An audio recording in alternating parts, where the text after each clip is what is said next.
हरियाणा विधानसभा चुनाव और जम्मू कश्मीर विधानसभा चुनाव 90 सीटों पर हुई, दोनों ही प्रदेशों दोनों ही राज्यों में। और सबसे बड़ी बात ये कि जम्मू कश्मीर में तो लगभग 10 साल बाद चुनाव हुआ है, तो बहुत ही महत्वपूर्ण हो जाता है कि वहां पर किसके सिर ताज जो है वो सजेगा। हरियाणा की बात करें तो हरियाणा विधानसभा चुनाव के लिए आज मतगणना शुरू हो जाएगी। 8 बजे के करीब मतगणना शुरू होगी और सत्तारूढ़ बीजेपी को भरोसा है कि वो लगातार तीसरे कार्यकाल के लिए अपना सत्ता जो है वो बरकरार रख पाएगी और इस बार हैट्रिक लगा देगी बीजेपी।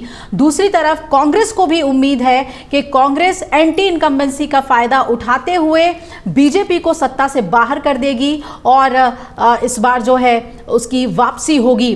तो आइए विस्तार से हम समझेंगे हरियाणा विधानसभा चुनाव और जम्मू कश्मीर विधानसभा चुनाव पे हमारी नजर बनी रहेगी। आज नतीजे घोषित होने हैं। सबसे पहले बात हरियाणा विधानसभा चुनाव की करेंगे। सत्तारूढ़ बीजेपी को भरोसा है कि वो लगातार तीसरे कार्यकाल के लिए सत्ता बरकरार रखने में कामयाब होगी। तो वही एग्जिट पोल के अनुमान से उत्साहित विपक्षी दल कांग्रेस भी 10 साल बाद सत्ता में वापसी की उम्मीद कर रही है। अधिकारियों ने जानकारी दी है कि आज 8 बजे से ही जो शुरू होने वाली मतगणना प्रक्रिया है उसके लिए सुरक्षा व्यवस्था जगह जगह पर चाक चौबंद है, तैयारियां पूरी हो चुकी हैं। तस्वीरें हम आपको दिखा रहे हैं। हरियाणा के मुख्य निर्वाचन अधिकारी पंकज अग्रवाल ने कल ही ये जानकारी दी कि मतगणना स्थलों पर 3 स्तरीय सुरक्षा व्यवस्था की गई है, यानी 3 लेयर सिक्योरिटी दी गई है। लोकसभा चुनाव के बाद हरियाणा में विधानसभा चुनाव बीजेपी और कांग्रेस के बीच पहला बड़ा सीधा मुकाबला है और इस चुनाव परिणाम का जो इस्तेमाल है वो बीजेपी विजेता पार्टी की ओर से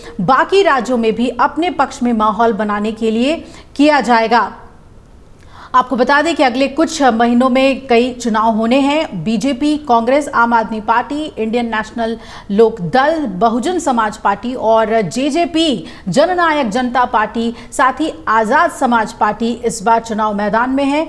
कई निर्दलीय भी इस बार चुनाव मैदान में अहम भूमिका निभा रहे हैं। कहा जा रहा है कि वो किंग मेकर भी हो सकते हैं, लेकिन मुकाबला जो है वो बीजेपी और कांग्रेस के बीच ही है। आपको बता दें कि राज्य के 22 जिलों के 90 विधानसभा क्षेत्रों में 93 मतगणना केंद्र बनाए गए हैं और यह भी कहा जा रहा है कि बादशाहपुर, गुरुग्राम और पटौदी विधानसभा सीटों के लिए 2-2 मतगणना केंद्र हैं, जबकि बाकी बचे 87 निर्वाचन क्षेत्रों के लिए 1-1 मतगणना केंद्र स्थापित किए गए हैं। हरियाणा की 90 सीटों पर 464 निर्दलीय और 101 महिलाओं सहित कुल 1031 उम्मीदवार मैदान में हैं, जिनकी किस्मत का फैसला आज होना है। सीटों पर 5 अक्टूबर को एक ही चरण में मतदान हुआ था, आपको याद होगा।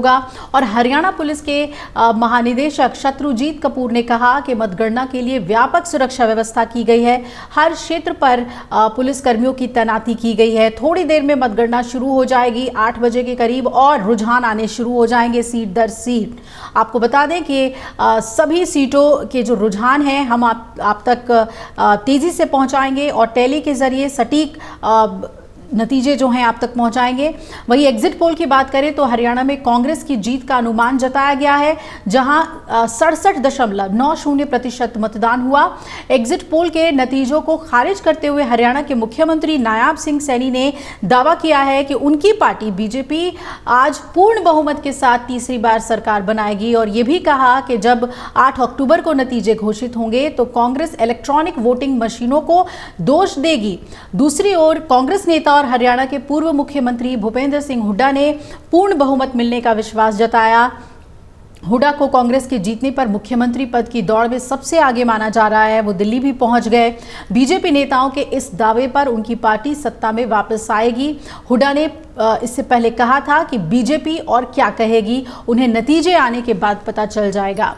इनेलो बसपा गठबंधन ने भी दावा किया है कि नतीजे घोषित होने के बाद वो अगली सरकार बनाएंगे, जबकि जेजेपी नेता दुष्यंत चौटाला ने विश्वास जताया है कि गठबंधन को जीत मिलेगी और इस बार भी क्या वो किंग मेकर की भूमिका में आते हैं, ये देखना बहुत महत्वपूर्ण होगा। पिछली बार 10 सीटों के साथ वो किंग मेकर की भूमिका में थे।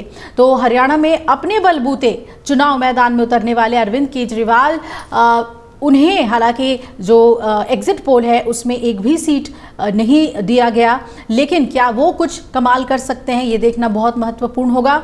इस चुनावी मुकाबले में उतरे हुए जो सबसे प्रमुख उम्मीदवार हैं उसमें तो सबसे पहले मुख्यमंत्री सैनी की बात कर ले, लाडवा सीट से मुख्यमंत्री चुनावी मैदान में है। वहीं अगर विपक्ष के नेता हुडा गढ़ी सांपला किलोई से, इनेलो के अभय चौटाला ऐलानाबाद से, जजपा के दुष्यंत चौटाला उचाना कलां से और बीजेपी के अनिल विज अंबाला कैंट से हैं। वहीं कैप्टन अभिमन्यु नारनौंद से हैं, ओपी धनखड़ हैं बादली से, आपके अनुराग ढांडा कलायत से चुनाव मैदान में है और कांग्रेस की विनेश फोगाट जुलाना से हैं। ये भी बहुत ही वीआईपी सीट है, इस पर भी नजर रहेगी। कांग्रेस और बीजेपी दोनों के कुछ बागी भी इस बार चुनावी मैदान में उतरे हैं और ये कहा जा रहा है कि करीब 25 ऐसी सीटें हैं जहां पर ये निर्दलीय जो बीजेपी और कांग्रेस के बागी नेता थे जो निर्दलीय चुनाव मैदान में उतर गए, वो कुछ बड़ा खेल कर सकते हैं। तो बहुत ही अगर आप ये वीडियो YouTube पर देख रहे हैं तो हमारे चैनल को सब्सक्राइब कर बेल आइकन दबाएं और Facebook पर देख रहे हैं तो हमारे पेज को लाइक करें। 8 मिलियन प्लस सब्सक्राइबर, आपके इस भरोसे के लिए बहुत धन्यवाद।